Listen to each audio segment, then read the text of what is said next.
So I'm going to teach a basic little bending blues lick here. We're going to resolve it to A. So this is a Hendrix-inspired riff. He did this riff all the time. So if you want to open a porthole to Jimi Hendrix land, here's your ticket.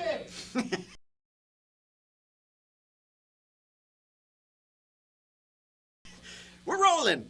All right, so I don't want you to get too hung up on this first part of like, I got to be in perfect pitch or whatever.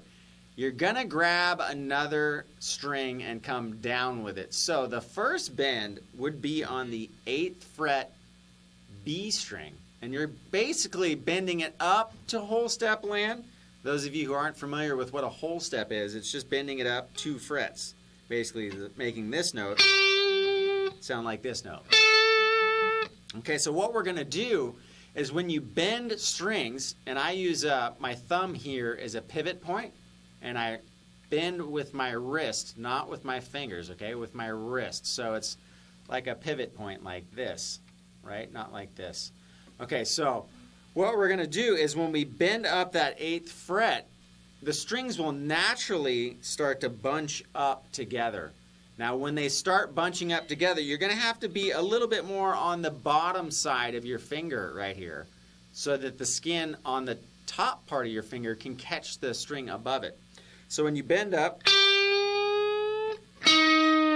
right, what I'm going to do is I'm basically going to bend, and then I'm going to bring my wrist forward so it allows this other finger, right? I got my 2 fingers together. And then I'm going to come down. So I'm bending with my 3rd finger, strings scrunch together, and then I push forward onto my 2nd finger and I come down with the note. So we got.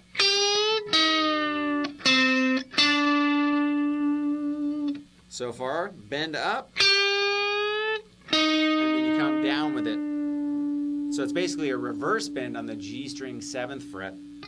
And then I go 5 to 7, and then I bend up again and down. And now what I'm going to do is I'm going to outline an A major chord. I'm going to start basically what would be an A minor chord, but I'm going to hammer onto the 3rd. And then I'm going to catch the 5th fret of the E. Outline that A chord right there. So you got.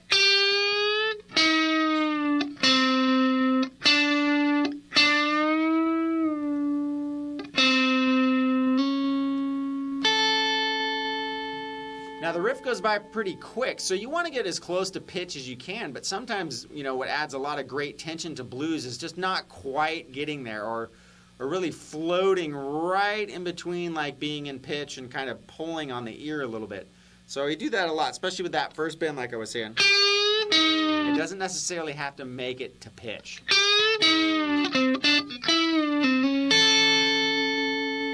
So on this one, you can either bend it up or you can do a reverse bend. So a reverse bend would be bending to pitch and bringing it down.